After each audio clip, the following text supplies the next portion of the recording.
Hey everybody, Bones here, Bones Garage, just bringing you update what's going on at the garage. So, 1964 Chevy C10, the pick 'em up truck. We have the whole nose on and we're hoping we're not gonna have to take it back off again. You never know, but we're hoping that it's going on and staying on. We also have the tire in place. We're using a 255/55/18 as a tire. Not sure if it's gonna work. We just put it on like 15 minutes ago, so haven't had a chance to start playing with it, but it looks like it might be just a bit too wide. We might have to narrow it a little bit, and then we should be able to fit that tire as an 18. So we're gonna try. We're gonna see what happens with that. We also have all of the engine harness stuff all run. That's all ready to rock and roll, as well as the lights to go to the back are all run. And if we go back here, you will see all of these lights, all the harness for the lights, all ready to rock and roll. So all we got to do now is start hooking up to the taillights. And look at how nice those taillights are. I love those taillights. They just make the outside of the truck.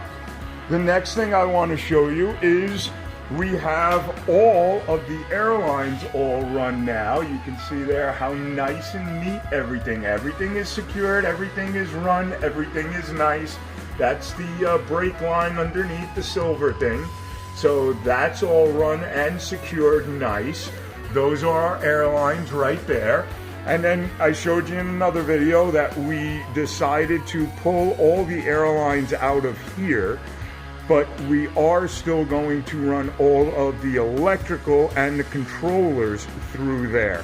It was just too crowded with all of the airlines and all of the wiring in there. I didn't like the way it fit in there. So went ahead, took it all out. We're going to run the airlines from the bottom. Another thing I want to get on this side and show you how nice everything looks on this side. Look at that. Look at how nice. The electrical's up top. The two airlines are down below. Everything is secured. Everything is run nicely. We have all of the wiring for the pressure switch. That goes into the bigger harness, runs through the harness, all the way through, underneath, and up through there to give us all our pressures. It's coming out great. Those are our airlines going to our, coming from our tank, going into that box over there. And I'll show you what's going on in here. So if you look in here, this is going to be our circuit breaker setup, and I'll show you that in a second.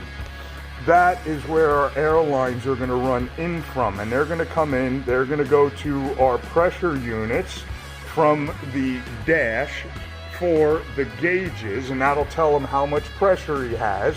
Then we'll have our fronts and our rears, and then our dump right there. This is the solenoid box. These are the electrical. All this is going to plug into everything that's coming out of there. So that's the way all of that is going to go. Then we have our fuse block, or our circuit breaker block. These are our relays for the compressors, and this is, each one of these will run one of the compressors.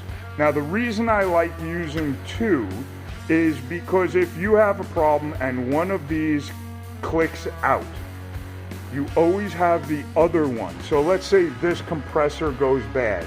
It shorts out the circuit breaker. That's fine. It won't also short out this circuit breaker. This circuit breaker will keep this compressor running. So you're going to have this circuit breaker running that along with the relay, this relay and this circuit breaker running that compressor. This is going to be our ground side. This is going to be our power side, which is going to go to each one of these. And then this is going to mount on the back wall right over here.